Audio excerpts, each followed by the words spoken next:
Alright guys, welcome. So in today's video, I'm going to be breaking down Steve Jobs' Man in the Machine.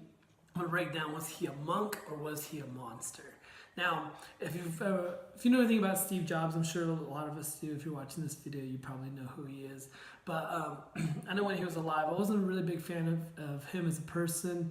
Not that I disliked him or I didn't know, there was nothing I had against him. But I always respected his company. I know even with Apple, when the iPhone came out, I remember my brother was a huge fan, but I didn't buy it. I remember until the 3GS came out, and that's when finally they had 3G capability. I remember the phone I had at the time that, had faster internet, everything. Then finally when the 3GS came out, it finally caught up to the phone I had. And I had like one called like a Blackjack or something like that. I don't even remember who made it, but I remember just the people loved Apple products, and I just never really understood it. And now I love the iPhone. I'm actually filming this on an iPhone, and I even watched the movie last night on Apple TV. But other than that, I don't fully understand that people are just completely drawn to the product. But anyways, that's beside the point. But I'm going to go into kind of Steve Jobs as a person. I think he, after watching the documentary, I truly believe he understood his purpose. If you watch the video, if you watch the documentary, he was very spiritual. He fully understood a lot of things that maybe most of us didn't. He believed he achieved enlightenment in his early 20s, so just to even say that is pretty profound. But he also understood his passion. I think he discovered computers at like 12 and was just in love with them. And I discovered computers at 12, but I wasn't in love with them. It's so funny growing up. I think I grew up in a really weird time because in 7th grade I learned MS-DOS, which, if you know anything about that, you have to type in the commands line per line. I think I made like a rocket ship with one. And by rocket ship, I mean like X's that made it rocket ship. Like, I don't know if you could Google how that worked, but it was pretty lame. But it took me like a week to learn that. But then by 8th grade, I learned HTML, which was kind of weird. And then in 9th grade, I learned typewriting. So as you can see, I lived in a really weird time. I literally learned how to type on a typewriter when I was in 9th grade. Probably because I went to a private school that was small and completely underfunded, but still, it was a really weird time for me in the late 90s. A lot of things were going on, and that's actually when Steve Jobs was kind of taking back control of Apple at the time. But anyways, we'll get into that in a second. But also, I think he fully understood his personality. He understood who he was as a person. He knew that he was loved and he was also hated. He fully understood that he could be the bad guy. But he also, he was a big champion for his designers, his team. He really believed in the family mentality.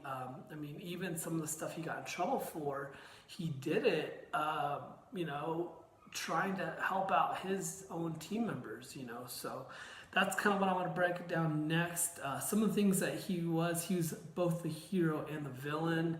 I know when the iPod came out, the market didn't even exist for you to buy one song at a time. So really a lot of things had to come together for the iPod to work. Shortly before that, Napster was and I'm kind of jumping through a lot of things, but hopefully if you're watching this, you kind of know what I'm talking about. But Napster was really that broke down songs into actual songs before you could just buy CDs or records before that, or tapes, I guess, were right before that, and you really had to buy the whole track. And even if you found the singles, they had 1 or 2 songs on it. But anyways, he really made the industry change, the music industry change by being able to buy one song at a time. And so that helped a lot of the consumers to be able to learn new things about their favorite artists. But also a lot of artists didn't like that too, because now they couldn't get the big $12 sale. It was a $1 sale, but they could get a lot more of them a lot faster. So that was one of the things that that I think was one of the most pivotal things he did in his early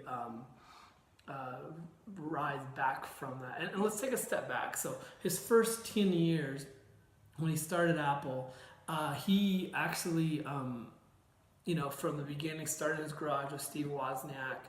Even from those days, I mean, there was a situation where, Steve made a game and he was paid $7,000 and he told Wozniak that he only got $700 and he cut him a check for $350.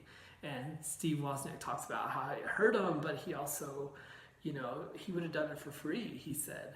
And so that's kind of what I mean by Steve. He was very focused on his goals, but it was his goals. It wasn't about other people. But I think later on he kind of evolved. But the second 10 years he was with Next is when he got fired. He was fired by Scully, and he did Next. He did it just escaped my head. The Pixar. There you go. He did Pixar Next for the next 10 years, and Pixar. Obviously, we all know who Pixar is probably, but Next, nobody really knows anything about it. But supposedly, Next kind of set the pathway for the next 10 years, which was when he got rehired back at Apple. But it took another 10 years for the iPhone to come out. So, I mean, obviously things came out before that, like the iMac, the iPod, as I mentioned earlier. But there's so many things that happened. So if you break down his career in 10-year increments, that's really what happened. And if he ended up dying about 5 years after the iPhone came out, and he was just so beloved by then, for his product. So that's what we'll go into the next part. He was loved and he was hated. So by loved, his fans loved him, the people that loved his products, but also his designers. They interviewed a lot of the people that worked for him in the beginning, and a lot of them I noticed only worked for him about 2 or 3, 4 years. It's really all they could stand of him, it seemed like, because he was very demanding. But they also understood his drive. They understood what he was trying to do, so that's why he worked for him. But after a while, they just had to call it quits. He was just too demanding for him. But he's also known for being a genius, but he also failed at a lot of things, like we talked about earlier. The Next, that 10-year space where he was at Next. We don't really know much about it. I mean, there's really not a lot put out about it. And I'm sure if you're a techie and if you're watching this, you may know some stuff. But Next really didn't come out with a lot of innovative products. They kind of were just his I don't know what you want to call it, his 10-year gap between his first rise and his second rise. But and so maybe if you don't dealing with that right now, maybe you're in your next phase where you're kind of not where you want to be, but just keep in mind, stay in there, keep working hard, because it will help you in the next level. So another thing too, he was known as a saint, but he's also really known as a bully. By saying, I mean, he did a lot of good things for a lot of people. Like I said, he actually got in trouble for the compensation plan that was very common in Silicon Valley, where they basically would allow you to give you stock at a lower price. So for instance, if stock was $100, but a short while back ago it was at $50, they would let you buy stock at $50 instead of paying the $100. So it was a compensation plan for a lot of executives. A lot of designers got in that, but when he did it, he got in trouble for it. And there's a lot of things that happened in Silicon Valley, and it happens in corporate America. But yeah, it's just one of those things that he did. I see where he did it meaning well, but also he did it for himself too. And one of the things I remember that really kind of hurt me, that when I heard that, I was like, golly. I remember his wife the father of his child, Lisa, who he denied was his, but also named his computer company after her. She had to take him to court for $500 a month, and he was worth millions of dollars at the time. I mean, it's crazy, the dichotomy between them. And that reminds me of another point, that he just, money was a big facilitator for him, but he was still very greedy with it. So that's one of the things I didn't like about him. I felt like he was very stingy with his money. When he got rehired back at Apple, he actually cut a lot of the philanthropic activities that they were doing. So it's just really hard to kind of hear all these things. And also with his daughter Lisa, they pointed out that he was adopted. His parents didn't want him, And you would think that, and his adopted parents loved him. They tried to do everything they could for him, but in one of his other movies, he really talks about how that kind of played out. But we'll get back to this point.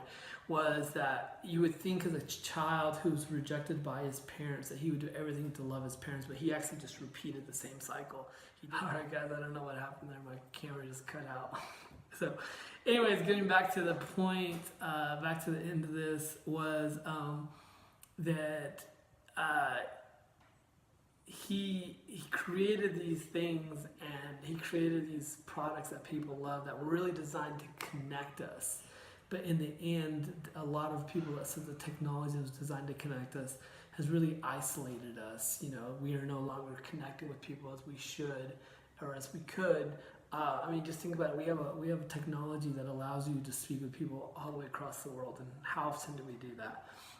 Other than watching YouTube videos but how often do we really reach out and connect with people that are across the world? So just keep that in mind when you're building your business. Definitely, if you want to look up to him, great, that's fine. He did a lot of good things, but just be cautious of some things that he could have worked on. But, keep in mind for yourself, what's your purpose? Do you know your purpose? What's your passion? What are you passionate about? What is the thing that if you could change today or 100 years from today, what would you want that to be?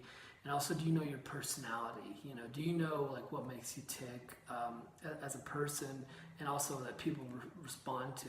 Like I said, there's plenty of videos that showed him really just being a jerk to his employees and to his designers, and yet they still stuck around, because they understood his purpose, they understood his passion. So that's what I encourage you to do, is find your purpose, your passion, and your personality. All right, thanks. Bye.